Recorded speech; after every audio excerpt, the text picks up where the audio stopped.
Wellman TV. Jeric Agosta. Kabanata 711. Pagkalipas ng 2 araw, pinangunahan ni Laura ang Maiden Sect na sumali sa Fenceville Dragon Sect. Pinangunahan ni Jeric at ng mga Sect Masters at Vice Sect Masters ng Fenceville Dragon Sect ang lahat ng kanilang martialists na salubungin ang Maiden Sect sa maringal na paraan. Matapos sumali ang Maiden Sect sa Fenceville Dragon Sect, tinupad ni Jeric ang kanyang pangako at hinirang si Laura bilang Sect Master ng Fenceville Dragon Sect. Bukod dito, hiniling niya sa kanya na ipagpatuloy ang pamamahala sa mga kabilang sa Maiden Sect sa unang lugar. Para naman sa 8 elder ng Maiden Sect, pinangalanan ni Jeric ang lahat ng Vice Sect Masters ng Fenceville Dragon Sect. Mula noon, ang 4 na pangunahing Dragon Sects ng Fenceville ay naging Fenceville Dragon Sect, na nasa ilalim ng kontrol ni Jeric. Nang makitang naayos na ang lahat, ibinigay ni Jeric ang mga gawain ng Fenceville Dragon Sect sa iba't ibang Sect Masters at Vice Sect Masters. Para sa kanya, dinala niya ang kanyang mga magulang, kapatid na babae, at ang kanyang 3 pinakamamahal na kasintahan pabalik sa villa sa Emperor Mountain sa Fenceville at namuhay ng isang ordinaryong buhay.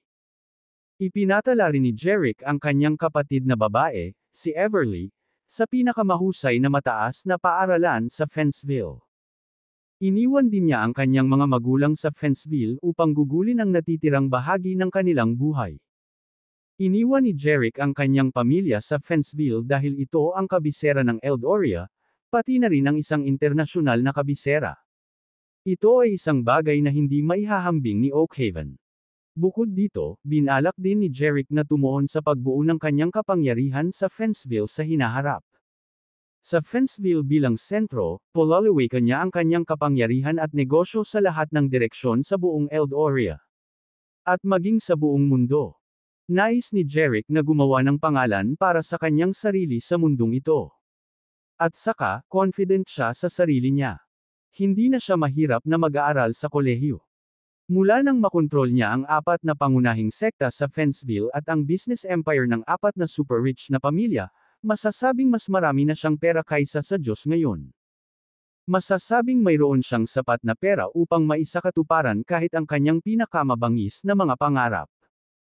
Habang tinatamasa ni Jeric ang isang pambihirang sandali ng paglilibang at kaligayahan kasama ang kanyang pamilya at mga manliligaw sa villa, si Claire, na nasa Oakhaven, ay mabilis ding pinalawak ang kanyang negosyo. Patuloy niyang tinawagan si Jeric upang iulat ang magandang balita ng kanyang mga nagawa sa tulong ng Oakhaven Dragon Sect, pati na rin ang mga koneksyon sa negosyo ni Helene, ng Field Group, at ng pamilya ni Luna. Wala pang 1 buwan, kinuha ng Evermore Diner ang buong merkado ng Oakhaven sa pakikipagtulungan nina Claire, Helene, at Luna. Ito ay naging isang karapat-dapat na sikat na tatak ng restaurant sa Oakhaven. Kabanata 712. Si Claire at ang iba pa, na nakatikim ng malaking tagumpay, ay nakaisip ng susunod na business phone. Iyon ay upang makapasok sa merkado ng gitnang rehiyon.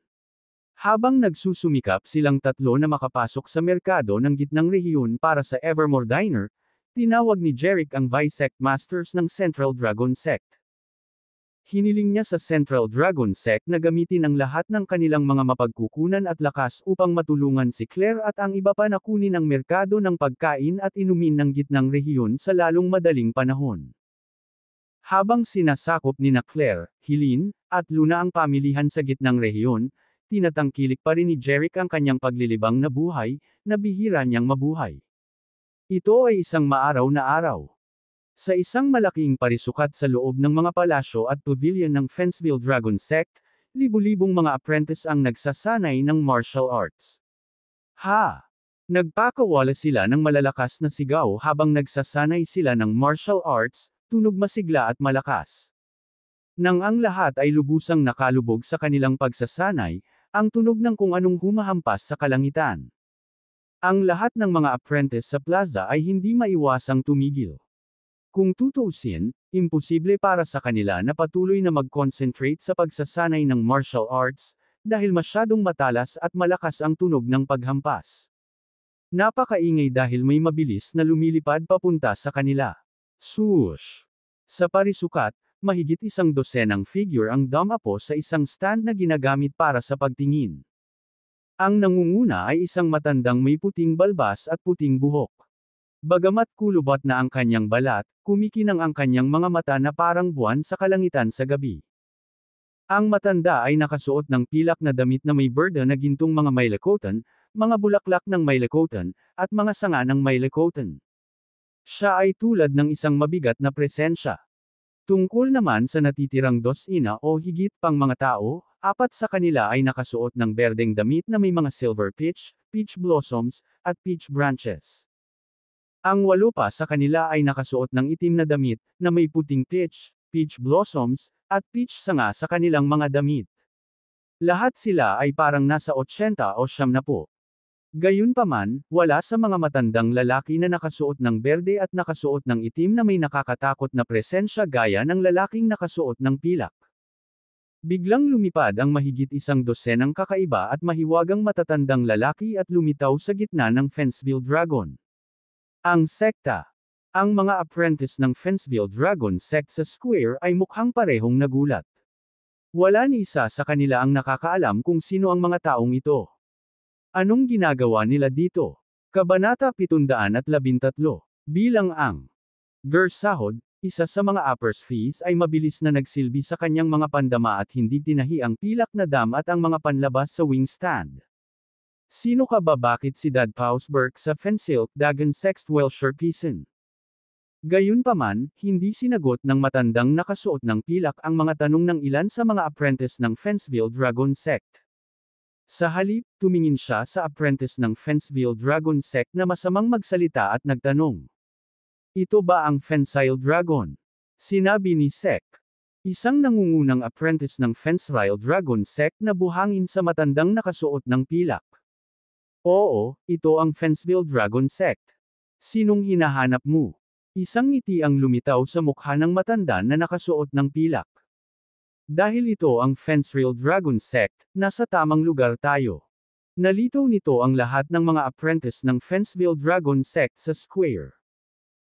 Pagkatapos ay sinabi ng matandang nakasuot ng pilak, "Hurry up at iulat ang Qatar Sect Master na ako si Waldo," ay inutusan ng Rezem Master na pumunta sa Fenceville Dragon Sect upang kunin ang martial arts mal, na pag-aari ng sinaunang Sword Emperor. Nagkagulo ang mga apprentice ng Fenceville Dragon Sect nang marinig nila ang sinabi ng matanda. Ano? Nandito sila para alisin ang The Longevity Scripture of the Fenceville Dragon Sect. Sino ang mga? Bakit hindi ko sila nakita dati? Sa wakas, tinanong ng isang apprentice ng Fenceville Dragon Sect, na isa ring first-rate martialist, si Waldo ang matandang nakasuot ng pilak. Ang longevity scripture ay isang mahalagang bagay. Paano ito maaalis ng isang tagalabas na tulad mo? Sa tingin ko nandito ka para manggulo. Sa pagsasalita tungkol dito, sumigaw ang first-rate martialist sa lahat ng apprentice ng Fenceville Dragon Sect sa paligid niya. Sa tingin ko ang grupong ito ng mga tao ay dapat na narito upang subukang sumulyap sa longevity scripture, ang pinakamataas na kayamanan ng Fenceville Dragon Sect. Hulihin muna natin sila, at pagkatapos ay ibigay sa iba't ibang sect masters para harapin. Ang mga nakapaligid na apprentice ng Fenceville Dragon Sect ay sabay-sabay na tumugon, "Ya." Pagkatapos, ang mahigit 1,000 apprentice ng Fenceville Dragon Sect sa plaza ay sumugod sa grupo sa viewing stand, kasama ang matanda na nakasuot ng pilak. Ang matandang nakasuot ng kulay pilak na lalaki ay hindi man lang kumibo sa pag-atake ng higit sa 1,000 apprentice ng Fenceville Dragon Sect. Pagkatapos, isang matalim na kislap ang kumislap sa kanyang mga mata. Hinampas niya ang palad niya. Sa sumunod na sandali, isang pagsabog ng kapangyarihan ang lumabas sa kanyang palad. Ang agos ng hangin ay umiikot na parang na kuryente. Umikot at nag-vibrate ang hangin sa kanyang pag-atake. Isang napakalaking putok ang umalingaw habang ang nakakatakot na daloy ng hangin na ito ay pamunit sa kalangitan, at ito ay sumabog sa isang palasyo malapit sa plaza. Agad na gumuho ang palasyo, na nagdulot ng ambon ng alikabok. Parang 10 kanya ng binomba ang palasyo. Kabanata 714. Pinagmasdan nila ang isang napakagandang palasyo na gumuho at naging mga guho. Ang mahigit 1,000 apprentice ng Fenceville Dragon Sect sa Square ay nagulat lahat. Ang matanda na nakasuot ng pilak ay nagwasak ng isang palasyo gamit lamang ang kanyang kamay. Bukod kay Jeric, nakakita lang sila ng napakalakas na puwersa mula sa ilang Grandmaster, kasama sina Alfred, Gaylor, at Elijah. Siyempre, nadama ng mga martialists na ito na kahit sina Alfred, Gaylor, at Elijah ay maaaring hindi kasing lakas ng matandang ito na nakasuot ng pilak. Habang gumuho ang palasyo, mahigit 100 figure ang lumipad pataas mula sa ilang palasyo ng Fenceville Dragon Sect. Sila ang mga Sect Master at Vice Sect Masters ng Fenceville Dragon Sect, tulad nina Laura, Zoel, Tillman, at Owen. Mabilis silang lumipad at nakarating sa plaza. Biglang tumingin sina Laura, Zoel, Tillman, Owen, Spencer, at ang iba pa sa viewing stand ng Square. Pagkatapos, nang sukatin nila ang matanda na nakasuot ng pilak, ang matatandang lalaki na nakasuot ng berde, at ang matandang nakasuot ng itim na damit, si Laura at ang iba pa ay mukhang gulat na gulat. Ang dahilan kung bakit sila nabigla ay dahil pakiramdam nila ay napakalakas ng mga matandang ito. Lalo na ang matanda na nakasuot ng pilak, tila hindi niya moari sa kanila, at labis silang natakot sa kanya hanggang sa halos hindi na sila makahinga ng maayos. Tungkol naman sa mga matatandang lalaki na nakasuot ng berdeng damit, bahagya lang silang nakakatakot kay Laura at sa iba pa. Sa madaling salita, ang apat na matanda na may berdeng damit ay hindi bababa sa mga nagsisimulang Grandmaster. Sa kabilang banda, ang matandang nakasuot ng pilak ay mas makapangyarihan, at halos imposible para kay Laura at sa iba pa na matansya ang kanyang lakas. Ang mas ikinagulat ni Laura at ng iba pa ay kahit na ang pinakamahinang nakaitim na matanda ay may lakas ng isang piling tao. Master. Ang matandang nakasuot ng pilak, ang apat na matandang nakasuot ng berdeng damit, at ang 8 matandang lalaki na nakasuot ng itim na damit na nag-iisa ay mas makapangyarihan kaysa sa buong Fenceville Dragon Sect, maliban kay Jeric. Ang gayong pagkaunawa ay nagdulot ng pagkagulat kay Laura at sa iba pa. Matagal bago kumalma si Laura. Tumingin siya sa matandang nakasuot ng pilak sa viewing stand at sinabi, "Isa ako sa mga Sect Master ng Fenceville Dragon Sect, pwede ko bang malaman kung saan ka nanggaling, paano ka dapat haharapin, at bakit mo sinira ang palasyo ng Fenceville Dragon Sect?" Ang matandang nakasuot ng pilak ay tumingin kay Laura at malamig na sinabi, "Hindi ka sapat na kwalipikado para tanungin ako kung sino ako at kung saan ako galing. Ginawa ko ang palasyong ito para lumabas ang pinuno ng sektang ito upang makita ako, nang sa gayon ay walang hamarang sa aking daan at husgahan ang kamatayan." Habang nagsasalita siya, ang matalim na tingin ng matandang lalaki na nakasuot ng kulay pilak ay tumama sa mga apprentice ng Fenceville Dragon Sect sa plaza. Lahat ng apprentice ng Fenceville Dragon Sect ay hindi napigil ang manginig nang maramdaman nila ang matalim na titig ng matanda sa kanila. Kabanata 715. Iniisip kung paano nawasak ng matandang nakasuot ng pilak ang isang palasyo sa pamamagitan lamang ng isang kaway ng kanyang kamay, gayon din kung paano nila inatake ang matandang nakasuot ng pilak kanina, naramdaman nilang parang nililigawan nga nila si kamatayan. Pakiramdam nilang lahat ay halos nakatakas lang sila sa kamatayan. Nang marinig ang mga salita ng matandang nakasuot ng pilak, galit na galit sina Laura, Zoel, Tillman, Spencer, at ang iba pa.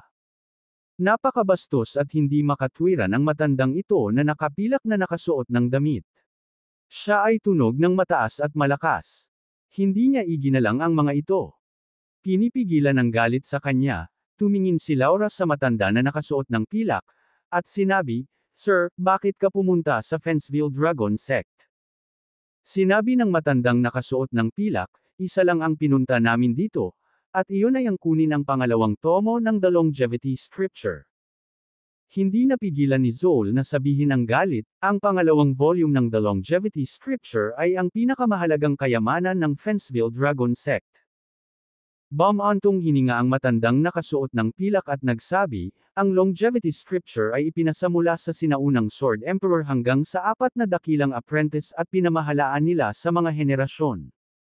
Gayunpaman, pagkaraan ng 1,000 taon, ang ikalawa at unang tomo ng The Longevity Scripture ay inilabas ng mga inapo ng 4 na dakilang apprentice. Ngayon ko lang babawiin ang pangalawang volume ng The Longevity Scripture sa ngalan ng Realm Master. Sinabi ni Laura, ikaw ba ay isang inapo ng 4 na dakilang apprentice ng Sword Emperor? Sinabi ng matandang nakasuot ng pilak, hindi ako inapo ng 4 na dakilang apprentice ng Sword Emperor, isa lang akong lingkod ng isa sa kanilang mga inapo. Isang lingkod ng inapo ng isa sa 4 na dakilang apprentice ng Sword Emperor. Nang marinig nila ang mga salita ng matanda, si Laura, Zoe, at ang iba pa ay labis na nabigla. Ang matandang nakasuot ng pilak na ito ay napakalakas sa larangan ng martial arts. Sa katunayan, mas malakas pa siya sa 3 Grandmaster, na magkasama sina Alfred, Gaylor, at Elijah. Siya ay sapat na makapangyarihan upang maging pinuno ng anumang sekta saan man sa mundo. Paano na lang siya naging utusan? Ito ay hindi kapanipaniwala. Noon lang, sa mga liga ng mga Sect Master at Vice Sect Masters ng Fenceville Dragon Sect, tila may naisip si Abraham at sinabi sa matandang nakasuot ng pilak, taga sa Dragonspire Secret Realms ka ba? Ang mga mata ng matandang nakasuot ng pilak ay biglang nahulog sa mukha ni Abraham. Natawa siya at sinabing, naku, hindi ko inaasahan na may makakaalam sa Dragonspire Secret Realms. Oo, ako si Waldo, isa sa 4 na elite na Grandmaster ng Peach Realm sa Dragonspire Secret Realms. Dahil alam mo ang tungkol sa Dragonspire Secret Realms, ang iyong ninuno ay dapat na isang apprentice ng mga inapo ng 4 na mahusay na apprentice ng Sword Emperor. Kabanata 716. Hindi napigilan ni Abraham na tumango. Ako si Abraham Astor at oo, ang aking ninuno ay talagang isang apprentice ng isa sa mga apprentice ng Sword Emperor ng Dragonspire Secret Realms. Si Waldo, ang matandang nakasuot ng pilak, ay itinuon ang matalim na tingin kay Abraham at sinabi sa isang apprentice ng Dragonspire Secret Realms, bakit hindi ka lumuhad at ang mga Grandmaster ng Peach Realm? Nang marinig niya ang sinabi ng matanda, hindi maiwasan ni Abraham na mapahiya. Oys, dahil inapo ka ni Yuting sa akin, isa sa 4 na elite.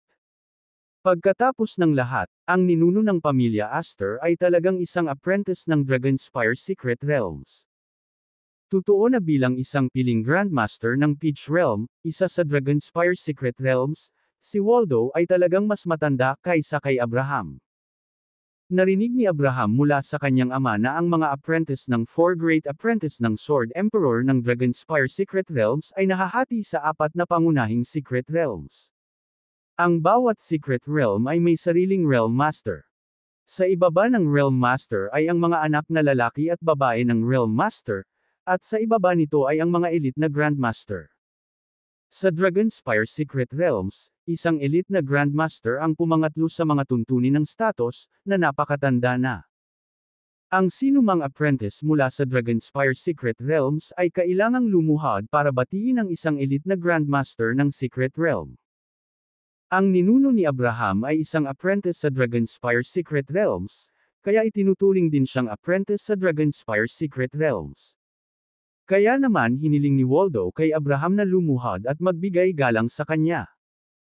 Bagamat hindi nagustuhan ni Abraham kung gaano kataas at kalakasan si Waldo nang walang paggalang sa sinuman, kailangan niyang sundin ang etika ng mga ninuno. Sa makatuwid, lumuhad si Abraham sa harap ni Waldo, na nasa viewing stand, at sumigaw, ang iyong apprentice, Abraham Astor, ay nagbibigay ng respeto sa Elite Grandmaster ng Dragonspire Secret Realms. Saka lang sumilay ang ngiti sa mukha ni Waldo. Iyan ay mas katulad nito, maaari kang bumangon ngayon. Salamat, sir. Agad na bumangon si Abraham sa lupa. Nang makitang binati ni Abraham si Waldo nang may lubos na paggalang, nagulat silang lahat sina Laura, Zoe, at ang iba pa. Ang Dragonspire Secret Realms.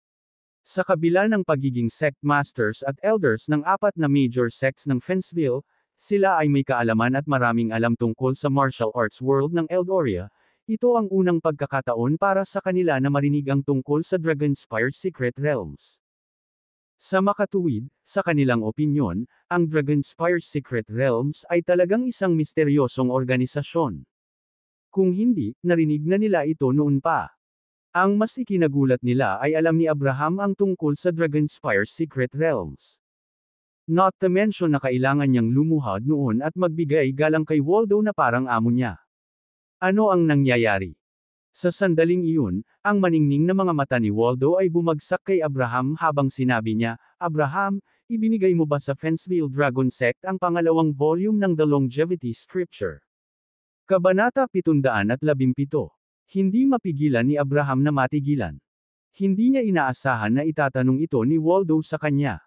Ang matalim na titig ni Waldo ay lubhang makapigil hininga. Para bang nababasa niya ang nasa isip ni Abraham.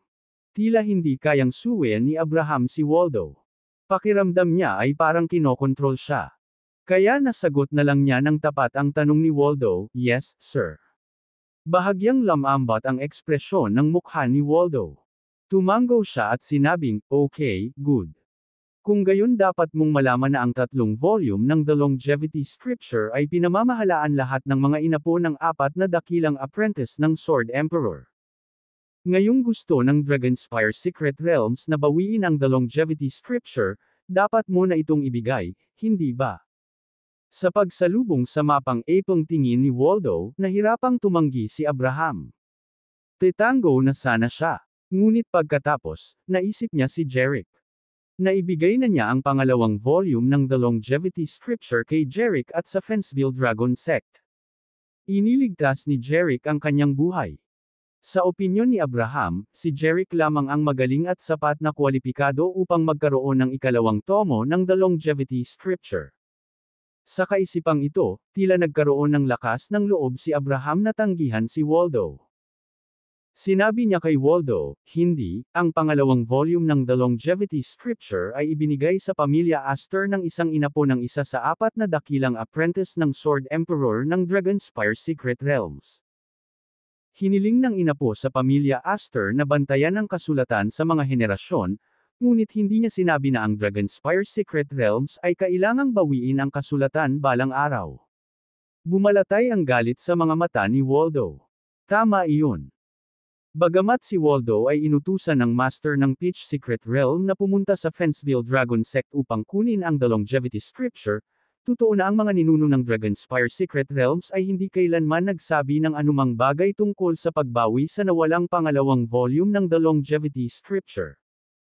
Hiniling ng Master ng Peach Secret Realm kay Waldo na dalhin ang kanyang mga tauhan sa Fenceville Dragon Sect para kunin ang pangalawang volume ng The Longevity Scripture, dahil lang nalaman ng Peach Secret Realm na ang pangalawang volume ng Ang Longevity Scripture ay nahulog na ngayon sa mga kamay ng Fenceville Dragon Sect sa pamamagitan ng iba't ibang paraan. Kaya naman pinadala niya si Waldo at ang iba pa para kunin ito. Bukod dito, malinaw na sa mga mata ng Master ng Peach Secret Realm, ang pagkuha ng The Longevity Scripture ay kasing ganda ng pagkuha ng sarili niyang mga gamit. Kahit na alam ni Waldo na ang mga ninuno ng Dragonspire Secret Realms ay hindi kailanman nagsabi ng Longevity Scripture isang araw, ngunit ano? Maaaring magpasya ang Dragonspire Secret Realms kung kailan kukunin ang The Longevity Scripture. Vathing tungkol sa pagkuha ng nawala. Ang Fenceville Dragon Sect ay walang pagpipilian kundi ang sumunod at ibigay ang The Longevity Scripture.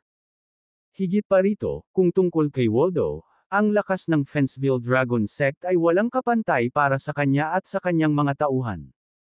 Kung maglakas loob silang lumaban, tiwala si Waldo na madali nilang maalis ang Fenceville Dragon Sect. Kaya naman malamig ang ekspresyon ni Waldo at walang puwang para sa negosasyon ang tono nito. Abraham, ipinapayo ko sa iyo at sa Fenceville Dragon Sect na ibigay ng maayos ang ikalawang tomo ng The Longevity Scripture. Kung hindi, ang Fenceville Dragon Sect ay ganap na mawawala sa mundong ito. At walang sinuman sa inyo ang mabubuhay. Habang nagsasalita siya, nakakatakot ang presensya ni Waldo na nakakagigil. Lahat ay nahihirapang huminga dahil sa takot. Si Abraham ay may matigas na tingin sa kanyang mga mata. Ibinigay ko na ang pangalawang volume ng The Longevity Scripture kay Mr. Agosta. Ang The Longevity Scripture ay orihinal na ipinasa sa aking mga ninuno upang pamahalaan ng Dragonspire Secret Realms. Kung gusto mong bawiin ang kasulatan, ang mga inapo ng Dragonspire Secret Realms ay kailangang maipakita ang ebidensya na hiniling sa iyo ng mga ninuno ng Dragonspire Secret Realms na kunin ang kasulatan. Kailangan ko ba ng ebidensya para harapin ang isang maliit na pritong tulad mo? Ang mga mata ni Waldo ay kumikinang sa kalupitan habang nagsasalita. Ang kanyang kanang palad ay nag-condensed sa nakakatakot na kapangyarihan ng isang Grandmaster at tumama sa hangin. Bang! Sabay-sabay na tinamaan ng pag-atake ni Waldo si Abraham. Sa isang sigaw, agad na pinalipad si Abraham. Lumapag si Abraham sa plaza na mahigit 30 talampakan ang layo. Dumura siya ng subaw ng dugo na may masakit na tingin sa mukha. Saglit, hindi siya makabangon sa lupa. Nakita ni na Laura, Zol, Tillman, at ng iba pa si Waldo na sumalakay at nasugatan si Abraham. Galit na galit silang lahat. Tumingin si Zol at inutusan kaagad ang mga apprentice ng Fenceville Dragon Sect na malapit, bilasan mo at tingnan kung kumusta na si Mr. Astor. Ilang mga apprentice ng Fenceville Dragon Sect ang sumagot kaagad at tumakbo para tingnan ang nasugatan na si Abraham.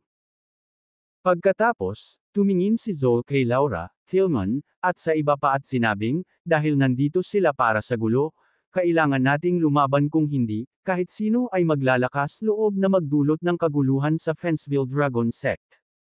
Nagningning din ang mga mata ni na Laura at Tillman nang sabihin nila, tama na yan. Galit ding sumigaw si Owen at ang iba pang mga Vice Sect Masters, sabay-sabay tayong umatake. Sa mga salitang ito, sina Zol, Laura, Tillman, at ang iba pa ay lumipad sa himpapawid at naglunsad ng mga pag-atake kay Waldo, na nasa viewing stand pa rin. Ang hang ng pagtatanong sa pamamagitan ng hangin ay sign. Umarkila ng bear at pilak na beses. Madoned bilang ang lugar, sa kanyang tingin bilang. Basres kanyang expression.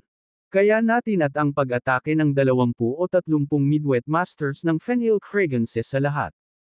Sorating na ang mga anarch ng Sextan at pinakamasamang master sa Female Dragon Sect ay ang mga Set. Biglang gumahasa ang kapangyarihan sa kanyang katawan. Napakalakas nito na napuno nito ang buong Segar sa isang simula. Ang iilang Imber ay parang bangka ng kidlat. Isang nakagigimbal na puwersa at hangarin sa pagpatay ang namuo sa hangin. Isang torbic bow ng kapangyarihan ang pumuno sa kamao ni Waldo habang siya ay bumaril na parang kidlat. Ang power blade ay hindi bababa sa kalahating 13 talampakan ng lapad. Kapansin-pansin ang ilaw ng fan nito. Bang-bang. Sunod-sunod na suntok ang ibinato ni Waldo. Malapit nang sumabog ang or. Nawala agad ang kapangyarihan sa mga palad ni Zol, Laura, Tillman, at iba pa. Pagkatapos, sila ay sabog na lumilipad ng sunod-sunod.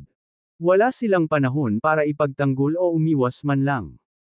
Sa ilang malalakas na putok, 12-dosenang mga Sect Master at Vice Sect Masters ng Fenceville Dragon Sect ang bumagsak sa sunod-sunod na palasyo na naging sanhi ng pagguho ng mga palasyo. Ilang sandali lang, hindi bababa sa 1 dosenang palasyo sa paligid ng plaza ang sinira nila. Siyempre, imposibleng si Zol, Laura, at ang iba pa ang mag-isa sa pagsira sa mga palasyo.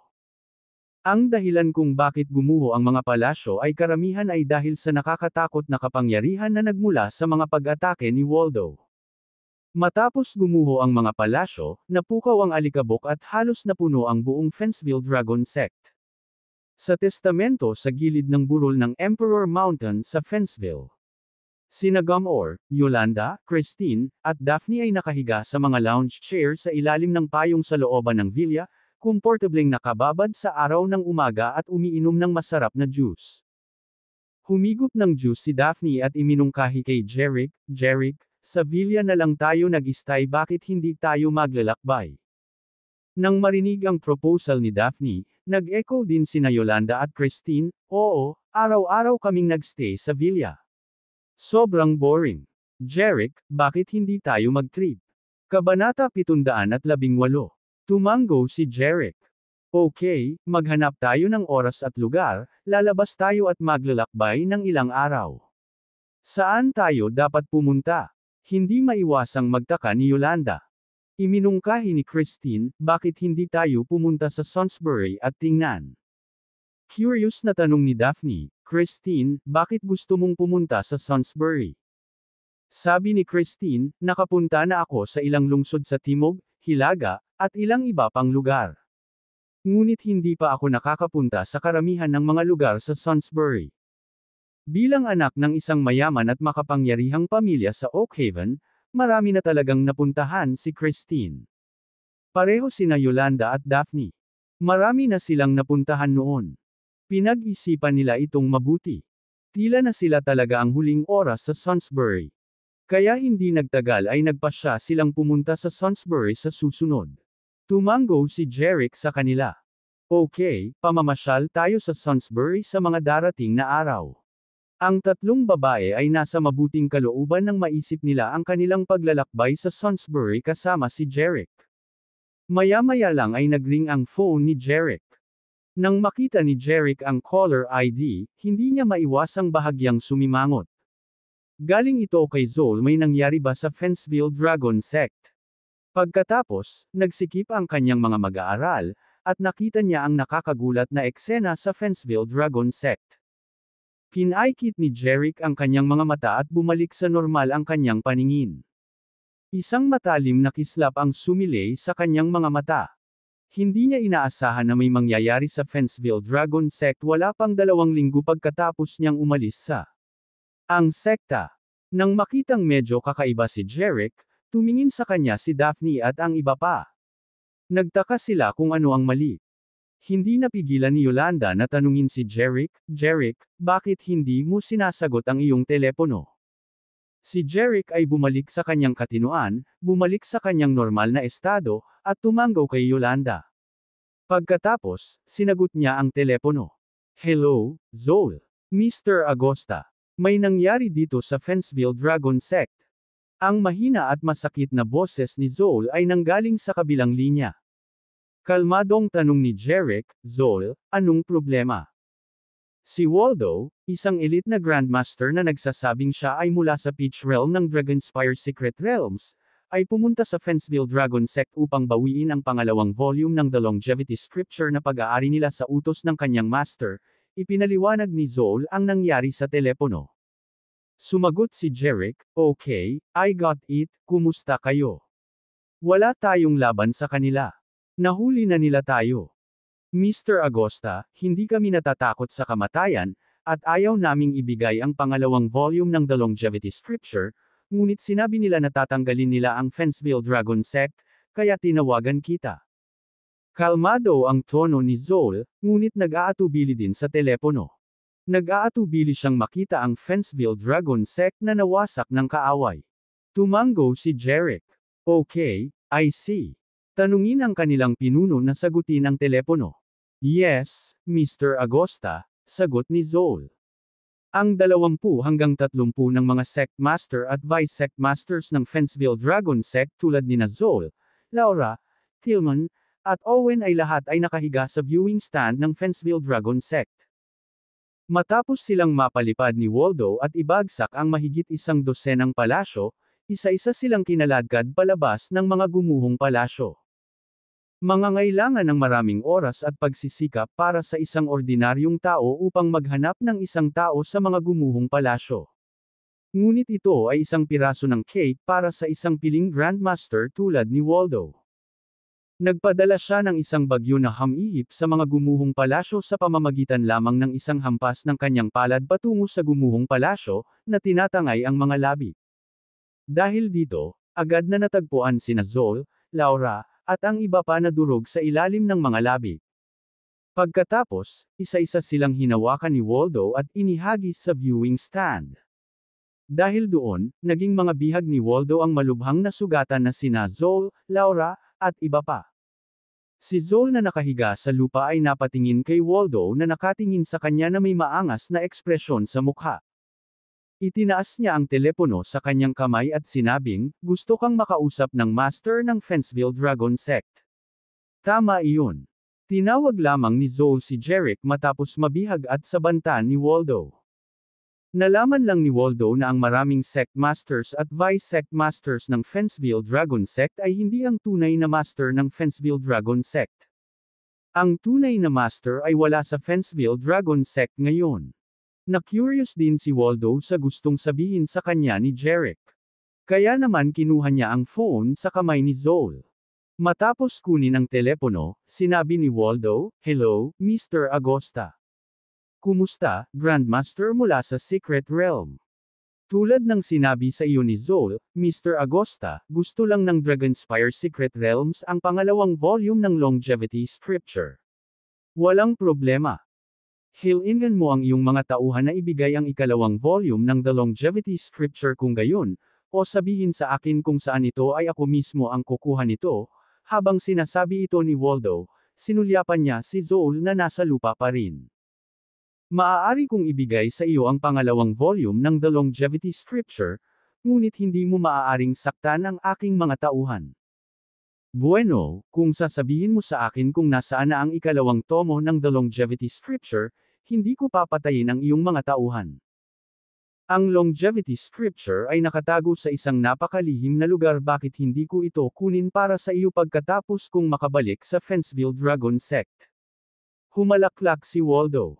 Mr. Agosta, you trying to buy yourself more time? I'll just give you 10 seconds to think about it. Si Waldo ay parang malamig ang dugo at walang awa. Hindi napigilan ni Jeric na sumimangot. Noong una, gusto niyang humanap ng dahilan para maantala si Waldo para makabalik siya sa Fenceville Dragon Sect ng nagmamadali. Pagkatapos, maaari niyang panasan ng sabay-sabay si Waldo at ang kanyang mga tauhan. Gayunpaman, tuso talaga si Waldo. Siya ay tuso at hindi binigyan ng pagkakataon si Jeric. Bagamat tiwala si Jeric na kaya niyang talunin si Waldo at ang kanyang mga tauhan, aabutin ng humigit kumulang 20 minuto bago makarating sa Fenceville Dragon Sect sa Dragon Mountains mula sa Villa sa Emperor Mountain ng Fenceville, kahit sa pamamagitan ng helicopter. Kabanata 719.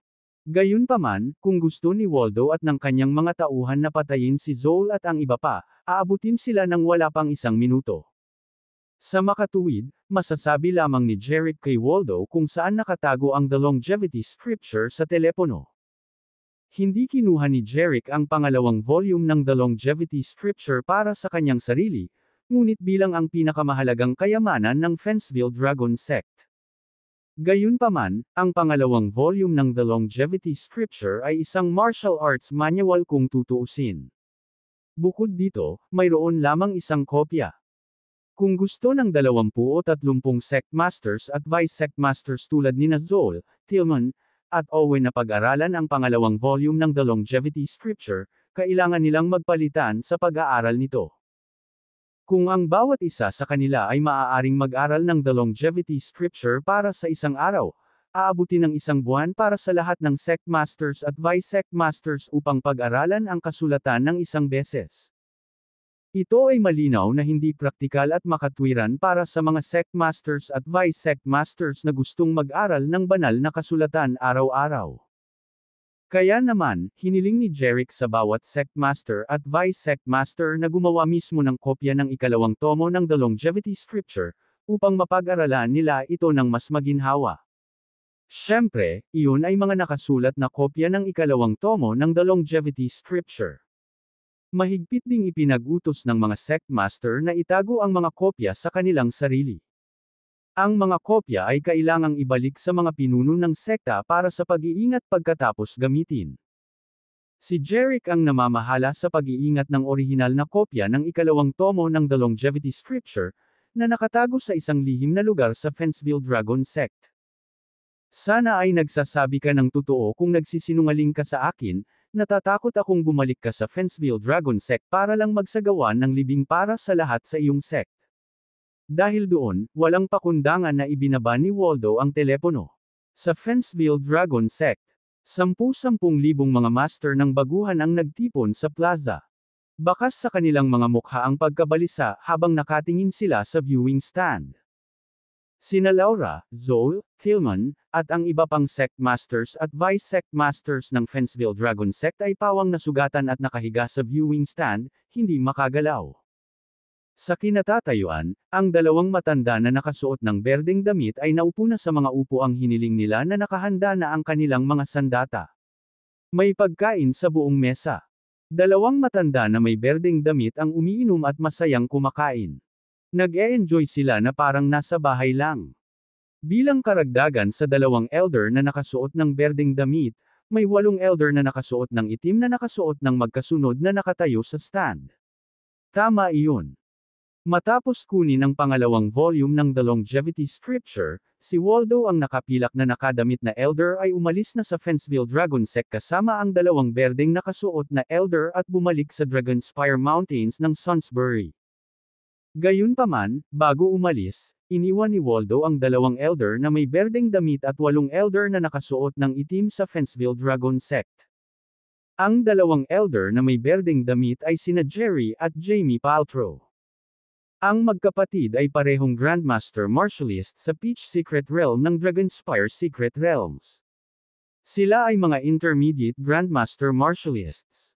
Para sa iba pang 8 nakaitim na nakasuot na Elder, sila ay mga Elite Masters din. Naniniwala si Waldo na ang 10 lalaking naiwan niya ay sapat na upang madaig ang bawat Martialista ng Fenceville Dragon. Kabanata 720. Iniwan ni Waldo ang 10 lalaki sa Fenceville Dragon Sect na huwag makipag-ugnayan sa sect. Sa halip, hinihintay nilang bumalik si Jerick sa Fenceville Dragon Sect. Pagkatapos, kukunin nila si Jerick, ang pinuno ng Fenceville Dragon Sect, at ibabalik siya sa Dragonspire Secret Realms. Ang dahilan kung bakit gusto nilang ibalik si Jerick sa Dragonspire Secret Realms ay bilang pag-iingat kung peke ang The Longevity Scripture na nakuha ni Waldo.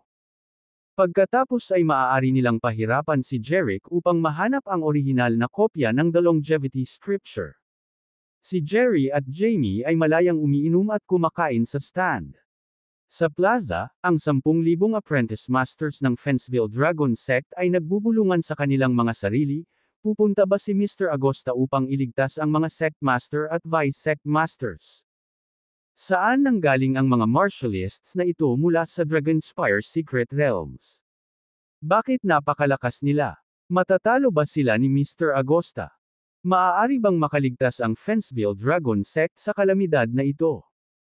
Masasabing ang katotohanan na ang mga Sect Master at Vice Sect Masters ng Fenceville Dragon Sect, tulad ni Zoel, Laura, at Tillman, ay natalo lahat ng mga Martialists ng Dragonspire Secret Realms ay naging isang malaking shock sa lahat ng Apprentice Masters ng Fenceville Dragon Sect. Ito rin ang dahilan kung bakit ang lahat ng Apprentice Masters ng Fenceville Dragon Sect ay hindi nang ahas na salakayin si Jerry, Jamie, at ang iba pa ng padalos-dalos. Dahil walang sino man sa kanila ang may kakayahang talunin si Jerry at ang kanyang kapatid, ang pag-atake sa mga nakadamit na matatanda ay magreresulta lamang sa kanilang sariling kamatayan. Umaasa lang sila na kaya nilang talunin ni Jerick si Jerry at ang iba pa. Tip-tap. Kung paanong ang lahat ng mga apprentice master ng Fenceville Dragon Sect ay labis na nag-aalala tungkol sa kaligtasan ng sect, isang hindi pangkaraniwang malinaw na tunog ng mga yabag ang biglang dumating mula sa kanilang likuran. Lahat ng mga apprentice masters ng Fenceville Dragon Sect ay agad na lumingon sa direksyon ng mga yapak. Nang makita nila ang isang figure na papasok mula sa gate ng Fenceville Dragon Sect, lalo na nang makita nila kung sino iyon, lumiwanag sa tuwa ang mukha ng lahat. Ang taong naglalakad sa gate ay walang iba kundi si Jerick, na kanina pa nila inaasam na makita. Naglakad si Jerick patungo sa plaza.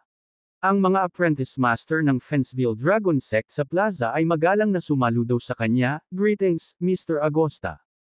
Pagbati, "Mr. Agosta." Pagbati, "Mr." Tumango si Jerick sa mga apprentice masters na bumabati sa kanya. Naglakad si Jerick patungo sa viewing stand sa plaza, at lahat ng mga master ng apprentice ay gumawa ng paraan para sa kanya. Nang makita si Jerick na naglalakad patungo sa viewing stand, nagliwanag ang mga mata ng lahat ng apprentice masters ng Fenceville Dragon Sect. Sa wakas, nandito na si Jerick. Inaasahan nilang lahat na talunin ni Jerick si Jerry at ang kanyang mga barkada para ipaghiganti ang mga pinsala ni Zoel, Laura, Tillman, at ng iba pa. Nakita rin nina Jerry at Jamie, na nasa viewing stand, si Jerick. Tumigil sila sa pag-inom at pagkain. Nagpalitan sila ng tingin, bakas sa kanilang mga mata ang pagtataka. Ang dahilan kung bakit sila nagulat ay hindi nila inaasahan na ang master ng Fenceville Dragon Sect ay isang binata sa kanyang early 20s. Sa kanilang mga mata, ito ay masyadong hindi kapanipaniwala. Tumayo na sina Jerry at Jamie mula sa kanilang mga upuan. Ang 8 itim na nakasuot na elder na mga elite master martialists din sa kinatatayuan ay malamig ding tumitig kay Jerick. Agad na tumayo si Jerick para sa malungkot at sinulyapan sina Zoe, Laura, Tillman, at ang iba pang nakahandusay sa lupa, na sugatan. Ito ang unang pagkakataon na nakita niya ang lahat ng pangunahing martialis ng upuan sa ilalim ng kanyang kontrol na nasugatan at hindi na. Nakita niya kung gaano kalakas ang mga martialists ng Dragonspire Secret Realm. Pagkatapos ay tumingin si Jerick sa isang fairy at Jamie, at sinabi, "Kaya ikaw ay mula sa Dragonspire Secret Realm, sinaktan mo ba ang lahat ng aking mga tao sa stand?" Malamig at malungkot na naglayag si Jerry. "Oo, galing kami sa Dragonspire Secret Realms. Hindi kami, ngunit si Wards the Grand Elder, isang elite Grandmaster Martialis ng Peach Secret Realm, ang nakasugat sa iyong mga tauhan ng Fenceville Dragon Set na si Jamie ay nagpatuloy kaagad. Gayunpaman, ang Grand Elder ay nakabalik na sa Dragonspire Secret Realms ng maaga. Si Jerick ay mukhang curious, at sinabi, "Dapat ay nakuha na ng iyong dakilang Elder ang pangalawang tomo ng aking longevity scripture. Hindi mo pa ba nakamit ang iyong layunin? Bakit mo pa ako hinihintay dito, gusto mo ay entertain kita?" Natatawang sabi ni Jerry. "Hinihintay ka namin dito para imbitahan ka sa Dragonspire Secret Realms." Sabi ni Jerick, "Tight mo ako." Sabi ni Jamie, "Hindi mo kailangang tanungin ang aming intensyon, Mr. Agosta, dahil naibigay mo na ang The Longevity Scripture sa aming Grand Elder, isa kang pinarangalan na panauhin ng Dragonspire Secret Realms. Siyempre, kailangan ka naming gayahin sa Dragonspire Secret Realms. Kailangang pasalamatan ka ng Realm Master." Dahil sa kanyang God's Eye, nakita ni Jerick kung ano ang susunod na mangyayari. Matagal na niyang alam ang pinagkakaabalahan ni Jerry at ng kanyang mga tauhan. Gayunpaman, hindi niya ito ipinakita sa kanyang mukha. Sa halip, ngumiti siya at tumango, "Dahil masigasig ka, at curious din ako sa mga kababalaghan ng Dragonspire Secret Realms, isasama kita sa iyong imbitasyon." Nang marinig ang mga salita ni Jerick, mukhang natuwa sina Jerry at Jamie. Handa ang magkapatid na labanan si Jerick para mahuli siya at ibalik siya sa Dragonspire Secret Realms. Ngunit hindi nila inaasahan na si Jerick ay napakadaling lokohin at mahulog sa bitag sa ilang salita lamang. Anyway, hindi nila malalaman na nakita na ni Jerick ang kanilang intensyon. Nang marinig na pupunta si Jerick sa Dragonspire Secret Realms kasama si Jerry at ang iba pa, lahat ng apprentice ng Fenceville Dragon Sect sa plaza ay mukhang nag-aalala. Sunod-sunod nilang sinabi kay Jerick, "Mr. Agosta, hindi ka makakapunta sa Dragonspire Secret Realms. Halatang walang kwenta sila. Niloloko kanila para pumunta sa Dragonspire Secret Realms. Mr. Agosta, kung pupunta ka sa Dragonspire Secret Realms, tiyak na masasaktan kanila." Sa harap ng lahat ng apprentice masters na nag-aalala para sa kanya, mukhang kalmado si Jerick at sinabing, "Huwag kang mag-alala, magiging maayos din ako." Pagkatapos, iniutos ni Jerick, "Lahat ng mga apprentice master, alagaan mong mabuti ang mga nasugatang Sect Master at Vice Sect Master pagkatapos kong umalis para sa Dragonspire Secret Realms." Bagamat ang lahat ng mga apprentice ng Fenceville Dragon Sect ay nag-aalala tungkol sa kaligtasan ng pagpunta ni Jerick sa Dragonspire Secret Realms, masasabi nilang nakapagdesisyon na si Jerick. Sa makatuwid, maaari lamang nilang bigyan ng katiyakan si Jerick, "Huwag kang mag-alala, Mr. Agosta, aalagaan naming mabuti ang mga Sect Master at Vice Sect Masters." Tumango si Jerick bilang sagot.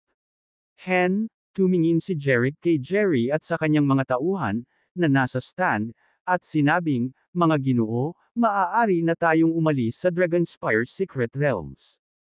Ngumiti si Jerry at ang kanyang kapatid at sinabing, "Okay, let's go." Swoosh! Si Jerick, Jerry, ang kanyang kapatid, pati na rin ang 8 elite master martialists mula sa Dragonspire Secret Realms, ay lumipad sa ilalim ng tingin ng 10,000 apprentice masters ng Fenceville Dragon Sect, palayo sa Fenceville Dragon Sect.